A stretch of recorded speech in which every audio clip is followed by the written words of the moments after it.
Okay, so we're still in the content area. We talked about entertainment mostly based TV shows, and by decade showed the popular shows. We talked about this brand new kind of content, which is the live, pretty much live witness. When I say live, yes, the debates were actually live. The Beatles playing was actually live. In some other cases, news cameras were there capturing events as they happened. They were shown on the nightly news, so pretty darn close to live broadcasting. And now I want to talk about something that the book didn't get into very much, which is children's TV. I mean, when we talked about books, we talked about children's books. And I think it's appropriate to talk about this kind of special little pod of content called children's TV. I'm going to start by asking you, what children's TV shows do you remember? What did you watch when you were a little nose miner, in the words of Mrs. Doubtfire? Did you watch Nickelodeon? Did you watch Rugrats? Did you watch Family Guy? Maybe when you got a little older. Some people look at that as children's TV. I'm not so sure about that. My daughter liked it. Did you watch SpongeBob? Did you watch iCarly?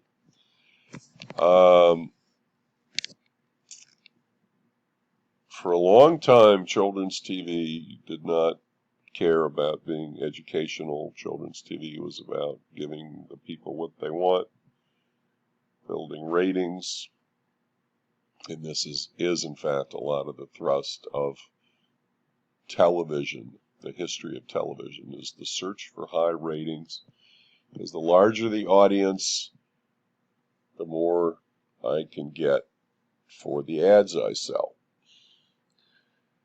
So, a fellow by the name of Newton N. Minow was the head, I think maybe the first head of the Federal Communications Commission, the FCC. He was head of the FCC, I believe. He started under John Kennedy as president and was head of the FCC for a while after that. And he appeared before Congress, if I'm not mistaken, and basically said television is a vast wasteland, meaning that there was just not a lot of programming that was good for anybody out there. It was all these sitcoms and silly stuff and, cheap laughs and cheap drama and nothing worthwhile, no learning or teaching going on with that kind of entertainment programming anyway. And then this book came out. I should know the year for it, but I don't, which is stupid. I'll look it up. Newton Minow and my cousin, Craig LeMay, my mother's sister's son, so he's my first cousin, wrote this book called Abandoned in the Wasteland, Children, Television, and the First Amendment. And you see somebody in his little scooter chair, high chair, whatever it is, left in front of a TV to be entertained all day. And this is bemoaning the fact that children's programming was also pretty crappy, not too much educational stuff going on. But let's take a look at some of the history of children's programs in the U.S. and sort of see what we see here a little bit. So here's the Howdy Doody show. It was called. That puppet on the left is Howdy Doody. And there he is on TV with his friend, Buffalo Bob. And the Howdy Doody show in the 50s was something I remember looking at. This was, I think there were a bunch of children in an audience, and they filmed it. Buffalo Bob and Howdy Doody had little adventures, and there were some other characters, but it was puppets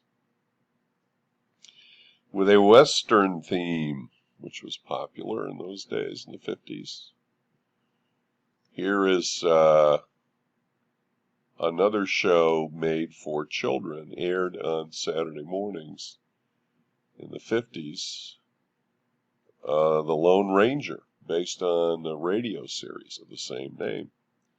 And here you have the Lone Ranger and his Native American companion Tonto, played by an actor named Jay Silverheels, who did, I believe, have some Indian heritage. But not that character, other than some sort of silly language things he may have done, was a dignified fellow.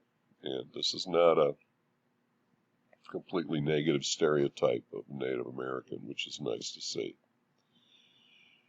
No More Wasteland. Sesame Street premieres November 10th, 1969, on PBS. And that's, of course, had an amazing impact.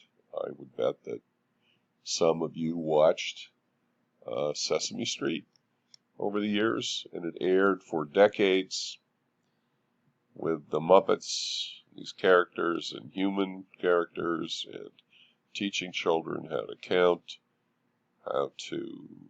what the letters are, and how to read, and maybe, hopefully, some other good things.